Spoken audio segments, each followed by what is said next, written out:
எம்எல்ஏக்களின் சம்பளத்தை 2 மடங்காக உயர்த்தி தமிழக சட்டப்பேரவையில் முதலமைச்சர் எடப்பாடி பழனிசாமி அறிவித்துள்ளார். இது தொடர்பான கூடுதல் விவரங்களை எமது செய்தியாளர் ராஜாவிடம் கேட்கலாம்.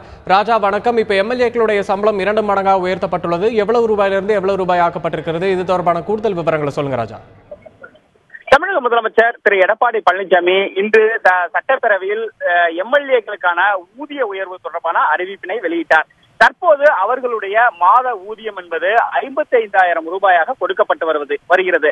அதை 2 மடங்காக உயர்த்தி 1,05,000 ரூபாய் வழங்கப்படும் என முதலமைச்சர் திரு எடப்பாடி பழனிசாமி அறிவித்தார். அதாவது கடந்த சில நாட்களாகவே இந்த கூட்டத்தொடர் தொடங்கப்பட்ட நாட்களிலிருந்து பல்வேறு சட்டமன்ற உறுப்பினர்கள் தங்களுடைய மாத ஊதியத்தை உயர்த்த வேண்டும் என்ற ஒரு கோரிக்கையை வைத்து வருகின்றனர். அதே போல சட்டமன்ற உறுப்பினர்களோட தொகுதி மேம்பாட்டு நிதியையும் உயர்த்த வேண்டும் என்ற கோரிக்கையும் தொடர்ந்து வைத்து வருகின்றனர்.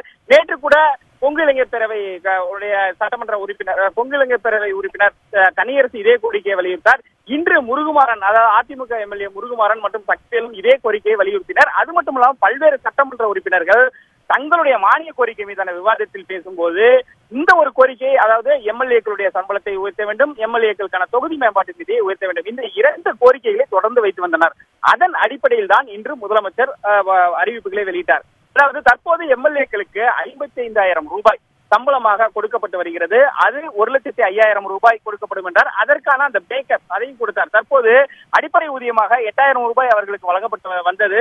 அதை 30,000 ரூபாயாக உயர்த்தப்படும் என்று தெரிவித்தார். அதே போல வீட்டுப்படி 7,000 ரூபாய் கொடுக்கப்பட்டதை 10,000 ரூபாயாகவும், அவர்களுக்கான தொலைபேசி கட்டணம் 5,000 ரூபாயிலிருந்து 7,500 ரூபாயாகவும் கொடுக்கப்படும் என்றது. அதே போல வாகனப்படி 20,000 25,000 ஆக மொத்தமாக 2 மடங்காக உயர்த்தி 55,000 ரூபாயிலிருந்து 1,05,000 ரூபாயாக உயர்த்தப்படும் என்று அறிவித்தார். அதே போல எம்எல்ஏக்களுடைய தொகுதி மேம்பாட்டு நிதி தற்போது 2 கோடி ரூபாயாக இருக்கிறது.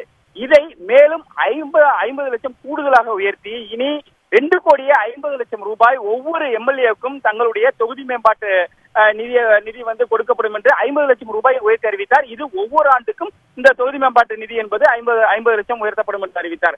அதே போல காவலர்கள் இங்கு சட்டப்பேரவை நாட்களில் இங்கு காவல்துறையை சேர்ந்தவர்கள், தலைமை காவலர் மற்றும் காவலர்கள் இங்கு பாதுகாப்பு பணியில் ஈடுபட்டு வருவார்கள், அவை காவலர்களாக இருப்பார். அவர்களுக்கான தினப்படி 50 ரூபாயிலிருந்து 100 ரூபாய் உயர்த்தப்படும் என்ற ஒரு அறிவிப்பை வெளியிட்டார். அதே போல இந்த சட்டப்பேரவை காவலர்கள் துணை ஆய்வாளர் நிலையில் உள்ளவர்களுக்கான அந்த தினப்படி 55 ரூபாயிலிருந்து 110 ரூபாயாக உயர்த்தப்படும் என்று முதலமைச்சர் அறிவித்தார். இந்த அறிவிப்பிற்கு பல்வேறு சட்டமன்ற உறுப்பினர்கள் தற்போது நன்றி தெரிவித்து வருகின்றனர்.